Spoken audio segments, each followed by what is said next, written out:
This question comes from a homework assignment in the physics classroom. Begin by copying down the question, and we will resume. I won't read the question because you've just read it as you copied it down. So let's begin by solving it. So we have some information that we can copy down. So that's the first thing we should do. Indicate x, t, vi, v final, and a. So we're asked to determine what x is using a graphing technique. So that's the first thing we want to do. And the initial velocity is given as 25 meters per second, and then the final velocity is given as 0. And a is -1 meter per second squared.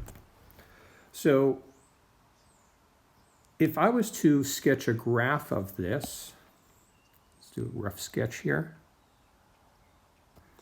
of velocity versus time. Velocity goes from 0 up to 25. And it doesn't tell us how much time it takes. So what I'm going to do is I'm going to put t question mark right there. But I do know that this undergoes a negative acceleration, which would give us a negative slope here, just like that. And again, I don't know what this is. So I need to actually figure that out first. So calculate that. So let's just ignore this. That's not important. So how do I do that? Well, what I could do is I can use this information here and solve for t. So I will use the formula Vf is equal to Vi plus At. So the final velocity is 25. The initial velocity, oh, that's a mistake. Final velocity is 0, and the initial velocity is 25, plus an acceleration of -1 times t. So if we do the math, we find out that t is equal to 25 seconds. Okay, so now question A asks us to determine the accelerated motion by sketching a velocity time graph to determine the distance. So we could calculate this, of course, but that's actually the second part of the problem. We want to do this by area. So this area right here, the area of the triangle.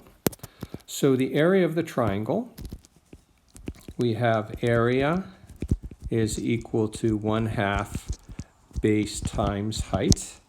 And the area in this case will be 1/2 times 25 times 25. And that's because t, let me add that here, t is equal to 25 seconds right at that point, right? We just identified that. So the area is equal to 313 meters, which is the answer for question A. So now I'm going to go to the next page, and we're going to now calculate this using just the kinematic formula. So I'm going to relist my information. We want to calculate this. We're going to not use the time that we just calculated, because the point is to solve the problem without doing that preliminary calculation. So this is 25 meters per second. Final velocity is 0. Acceleration is -1 meter per second squared. So the formula that will work in this case from our list of formulas will be Vf squared is equal to Vi squared plus 2ax. Final velocity is 0. Initial velocity is 25. 2 times -1, x. So x works out to 313. Same answer. That makes sense. And what we see is that there are two ways of solving the same problem.